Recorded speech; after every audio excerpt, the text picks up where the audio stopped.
नमो भगवते दुर्गा देव्यै नमः। नमस्कार, जय माता दी दर्शकों, आप सभी का बहुत बहुत स्वागत है, अभिनंदन है हमारे खास कार्यक्रम में नवरात्र स्पेशल में। और मैं हूं आपके साथ चित्रा शर्मा। आज है नवरात्र का अंतिम दिन, यानी मां सिद्धिदात्री की पूजा अर्चना करने का दिन है। जैसा कि दर्शकों नाम से ही ये जाहिर होता है, मां सिद्धिदात्री सभी तरह की सिद्धियों को प्रदान करने वाली है। यदि आप किसी तरह की सिद्धि प्राप्त करना चाहते हैं तो आज का दिन आपके लिए सर्वोत्तम है। मां सिद्धिदात्री की पूजा उपासना यदि आप करते हैं तो सभी तरह की सिद्धियां आपको प्राप्त हो जाती हैं। अब मां सिद्धिदात्री की पूजा उपासना करने का सही तरीका क्या है, उनको प्रसन्न हम किस तरह से कर सकते हैं, इनका नाम ये सिद्धिदात्री मां क्यों पड़ा, इसके पीछे कथा क्या है, ये सारी बातें चलिए जानते हैं। और उसके लिए आप और हम मिलकर स्वागत करते हैं ज्योतिर्वेद श्रद्धा जी का। जय माता दी श्रद्धा जी, स्वागत है आपका। नमस्कार चित्रा जी, नमस्कार मेरे दर्शकों, नवरात्रों की बहुत बहुत शुभकामनाएं आपको। आज हम बात कर रहे हैं सिद्धिदात्री देवी जी के बारे में। 9th नवरात्रा है, 9वां नवरात्रा है, 9वीं है आज के दिन। सबसे इम्पॉर्टेंट होता है आज के दिन कन्या पूजन।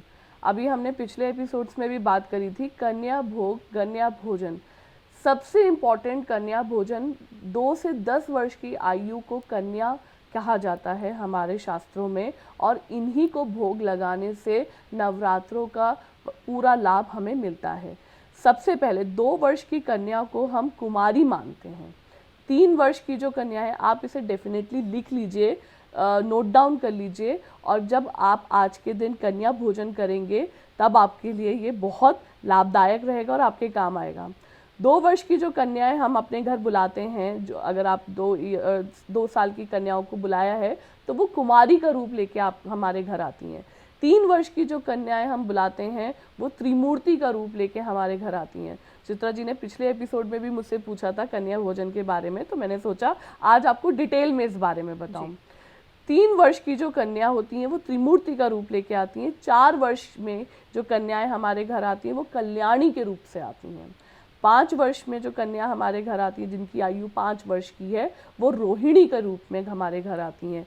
6 वर्ष की जो कन्या हमारे घर आती है वो कालिका, कालरात्रि का रूप में आती हैं। 7 वर्ष की जो कन्या हमारे घर में आती हैं वो चंडिका माँ के रूप में आती हैं। 8 वर्ष की कन्या जो हमारे घर में आती है वो शांभवी का रूप में आती हैं हमारे घर। और 9 वर्ष की कन्या हमारे घर में दुर्गा के रूप में आती हैं। ये 2 से 10 वर्ष की आयु की कन्याओं की व्याख्या है। तो 10 वर्ष तक की कन्याओं को ही हमें अपने घर में भोजन के लिए बुलाना चाहिए, एक दिन पहले ही आमंत्रण करना चाहिए। सिद्धिदात्री के बारे में बात करें और 9वीं की तिथि के बारे में बात करें तो 9वीं तिथि 3 अक्टूबर को 4:20 से प्रारंभ हो रही है और 4 अक्टूबर को दोपहर में 4:27 तक रहेगी। तो ये तिथि है, इसी बीच में हमें हवन और कन्या भोजन का ही आयोजन करना चाहिए। सिद्धिदात्री देवी के बारे में, सिद्धिदात्री देवी को सफ़ेद रंग बहुत अधिक मात्रा में पसंद है, सफ़ेद रंग या हल्का गुलाबी रंग। तो अगर आज हम अपने मंदिर को सफ़ेद या गुलाबी रंग की चीज़ों से सजाते हैं, उस तरीके के कपड़े का प्रयोग करते हैं, उन्हें ये वस्त्र अर्पण करते हैं। अच्छा, दर्शकों एक चीज़ आप याद रखिएगा, जब भी नवरात्रे में आप देवी माँ को स्नान कराते हैं तो उस हिसाब से, उस दिन के रंग के हिसाब से उन्हें वस्त्र पहनाने से भी आपको बहुत ज़्यादा लाभ मिलता है। आपके लिए लाइफ में चीज़ें बेटर होती हैं। तो आज के दिन माँ को लाइट पिंक या लाइट पर्पल या वाइट, इन तीनों में से आप कोई से भी रंग का वस्त्र उनको पहनाइए। अच्छा, आज के दिन माता रानी को प्रिय क्या है?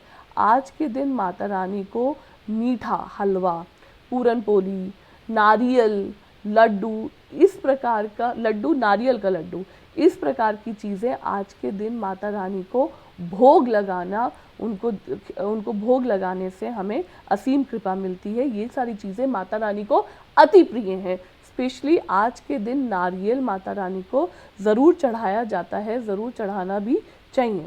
मार्कंडेय पुराण के अनुसार माता रानी के रूपों की व्याख्या करी गई है। माता रानी को अड़िमा का रूप में माना जाता है, महिमा के रूप में माना जाता है, गरिमा के रूप में माना जाता है, लघिमा के रूप में माना जाता है, प्राप्ति के रूप में माना जाता है, प्राकम्य माना जाता है, ईश्वरत्व माना जाता है और वशित्व। ये माता रानी की 8 सिद्धियों के रूप में माता रानी सिद्धिदात्री देवी को माना जाता है। अगर हम आगे की बात करें, सिद्धिदात्री देवी मधुर वाणी, संगीत, गान, इन सब की देवी मानी जाती हैं। सरस्वती माँ का अवतार के रूप में भी हम सिद्धिदात्री देवी की पूजा अर्चना करते हैं। तो अगर कोई भी छात्र है या कोई भी कला से जुड़ा हुआ व्यक्ति है, जैसे हम बड़े बड़े आर्टिस्ट हो गए, छोटे आर्टिस्ट हो गए, टीवी आर्टिस्ट हो गए, या जो भी हमारे संगीतकार हैं, अगर आज के दिन सिद्धिदात्री देवी की वंदना, आराधना, पूजा करते हैं तो ये उनके लिए, उनके करियर के लिए बहुत ही बेनिफिशियस है।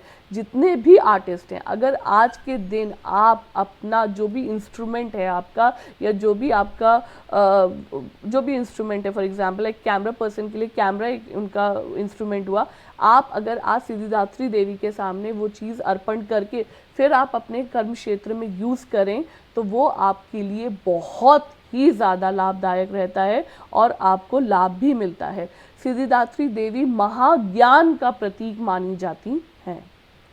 तो चलिए, महाज्ञान का प्रतीक मानी जाती हैं माँ सिद्धिदात्री, और किस किस तरह से वो अपना आशीर्वाद आप पर बरसाती हैं, आप उनको किस तरह से प्रसन्न कर सकते हैं और उनका किस किस तरह से स्वरूप है, ये सारी बातें श्रद्धा जी ने हम सभी को बता दी हैं। अच्छा श्रद्धा जी, पिछले एपिसोड में हम लोग बात कर रहे थे दुर्गा सप्तशती के अध्यायों के बारे में, तो 10 अध्याय तक का आपने हम सभी को ज्ञान दे दिया था। आगे के जो 3 अध्याय रहते हैं उनके बारे में चाहूँगी कि आप बतला दें। बिल्कुल। दुर्गा सप्तशती में 700 श्लोक हैं और 13 अध्याय हैं। 10 अध्यायों के बारे में मैंने आपको लिखवाया था, बताया था, समझाया था कि पूर्ण रूप से अगर हम उन अध्यायों का पाठ करते हैं या उन अध्यायों के बारे में पढ़ते हैं तो हमें किन किन चीज़ों का लाभ मिलता है। आप बात करते हैं हम आगे के अध्यायों के बारे में। अगर हम 11th अध्याय का पाठ करते हैं तो हमें जितनी भी भौतिक सुख सुविधाएं हैं, भौतिक सुख सुविधाएं के अंदर क्या आता है, अच्छा घर, अच्छा मकान, अच्छा गाड़ी, ये सब भौतिक सुख सुविधाएं हैं। तो 11वें अध्याय का पाठ अगर हम पूर्ण रूप से करते हैं तो हमें जीवन में भौतिक सुख सुविधाओं की कमी कभी नहीं होती है। 12वें अध्याय का पाठ करने से आपके मन, जो हम लोगों का मन कई बार क्या होता है, अशांत रहता है, हम लोग बहुत सारी बात सोचते हैं। सबसे ज़्यादा क्या होता है कि किसी ने कुछ कह दिया आपसे, आपके मन में, आप बहुत सेंसिटिव हैं, आपको बहुत परेशान करने लग गया, या कोई बात हो गई टेंशन की तो आप बहुत सोचने लग गए। कुछ कॉल मेरे पास आते हैं जिनका चंद्रमा काफ़ी पीड़ित होता है, वो ओवर थिंकिंग के शिकार होते हैं। तो कई बार मुझसे कई बार होता है कि हम क्या करें। तो अगर आप दुर्गा सप्तशती के 12वें अध्याय का पाठ पूर्ण रूप से रोज़ाना करते हैं तो आपको डेफिनेटली लाभ मिलेगा, आपका मन शांत होगा, आप कंपोज्ड फील करेंगे और आप एकाग्रता अपनी बढ़ा सकते हैं, आपकी कंसंट्रेशन पावर भी बहुत अच्छे लेवल पे इंक्रीज़ हो जाएगी। अगर आप 13वें अध्याय का पाठ करते हैं तो आपको मोक्ष की प्राप्ति होती है, आपकी जो मृत्यु का समय होता है। खैर, मृत्यु एक ऐसा चर्चा का विषय है जिस पे कोई बात नहीं करता है या नहीं करना चाहता है, लेकिन अगर हम इस चीज़ का पाठ करते हैं 13वें अध्याय का तो हमारी मृत्यु आसानी से होती है, हमें बहुत हॉस्पिटलाइजेशन, बेड रिडन होने की आवश्यकता नहीं पड़ती। तो 13वें अध्याय का पाठ भी करना मनुष्य के लिए बहुत ज़्यादा इम्पॉर्टेंट होता है। इनफैक्ट जब भी आप दुर्गा सप्तशती का पाठ शुरू करते हैं तो उसे पूरा कंप्लीट करें, बीच में ड्रॉप नहीं करना चाहिए। 13वें अध्याय का पाठ करके ही उठें आप। और अष्टमी और नवमी के दिन तो इसका बहुत ज़्यादा महत्व है। चलिए, तो दुर्गा सप्तशती के 13 अध्यायों के बारे में अभी श्रद्धा जी से हम सभी ने जान लिया है, किस तरह से इसका अध्याय का पाठ आपको करना चाहिए, तरीका क्या होना चाहिए, सलीका क्या होना चाहिए, ये सारी बातें श्रद्धा जी ने हमें समझाई हैं।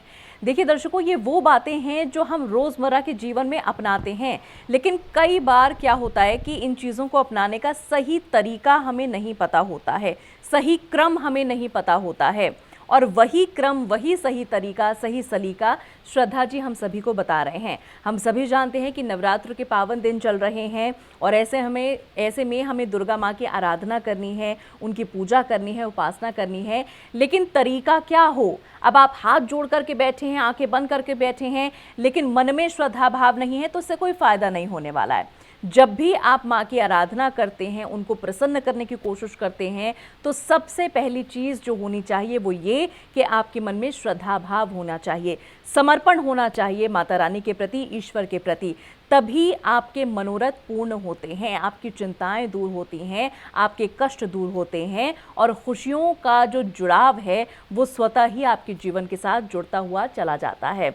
परिवर्तन आप अपने जीवन में खुद देखेंगे तब जब आप इन चीज़ों को फॉलो करेंगे, इन चीज़ों पर अमल करेंगे।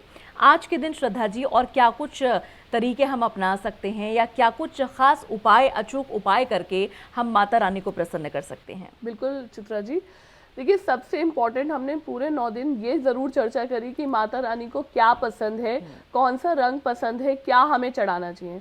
आज मैं आपको ये बताती हूँ कि माता रानी को भूल कर भी हमें क्या नहीं चढ़ाना चाहिए। कमल की और चंपा की, कमल और चंपा की कली माता रानी को कभी नहीं चढ़ानी चाहिए। हम लोग कई बार कमल माता रानी को देते हैं, लक्ष्मी माँ को कमल बहुत प्रिय है, लेकिन कमल हमेशा खिला हुआ माता रानी को चढ़ाना चाहिए। कमल की कली माता रानी को कभी नहीं चढ़ानी चाहिए, ये अच्छा परिणाम नहीं देती है। माता रानी को धूप नहीं चढ़ानी चाहिए, धूप घास नहीं चढ़ानी चाहिए, हर सिंगार के फूल नहीं चढ़ाने चाहिए, मदार नहीं चढ़ाना चाहिए, तगर नहीं चढ़ानी चाहिए। ये सब चीज़ें माता रानी को कभी नहीं चढ़ानी चाहिए, भूल कर भी नहीं चढ़ानी चाहिए।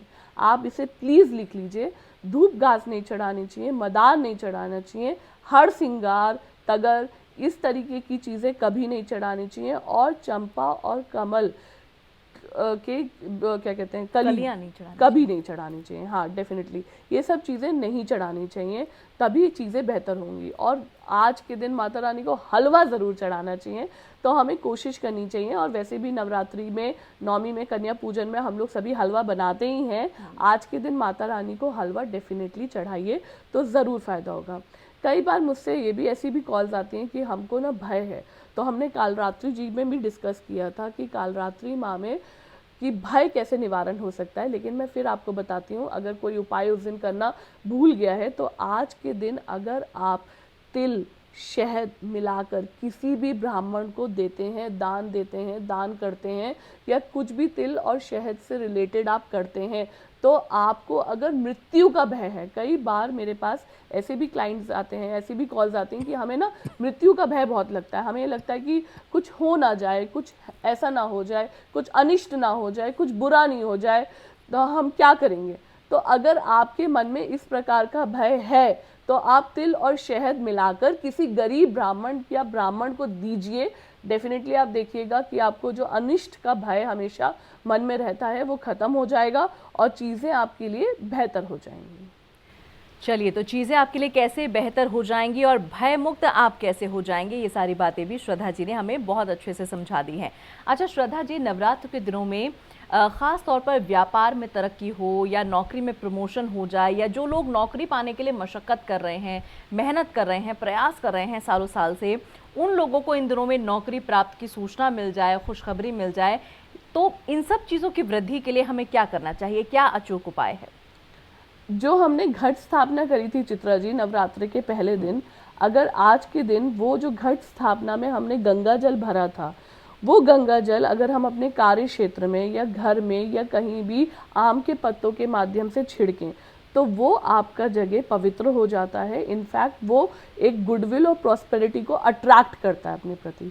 तो वो घट स्थापना का गंगा जल ज़रूर रखें। इनफैक्ट अगर आपके घर में कोई व्यक्ति बीमार भी रहता है, अस्वस्थ भी है, तो वो गंगा जल उसे आप अपने एक बॉटल में रख लीजिए और उस बीमार व्यक्ति को आप साल में कभी भी जब आपको ज़रूरत पड़े तो वो ज़रूर गंगा जल उनके मुंह में थोड़ा सा डालिए। देखिएगा उनकी जो शक्ति है या जो उनकी आरोग्य मतलब रोग्य है उनका, और जो बीमार वो रहते हैं वो ठीक हो जाएंगे जल्दी और चीज़ें उनके लिए बेहतर हो जाएंगी।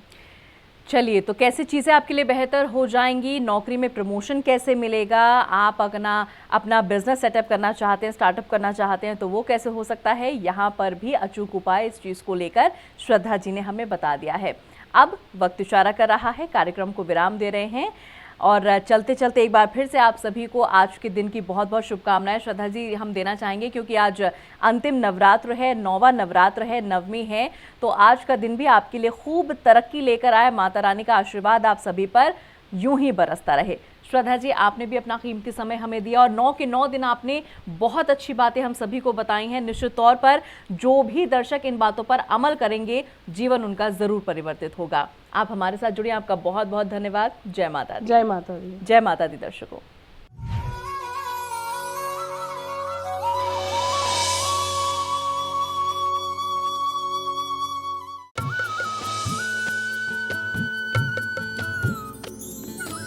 सर्वधर्म संगम, धर्म के सच्चे प्रहरी।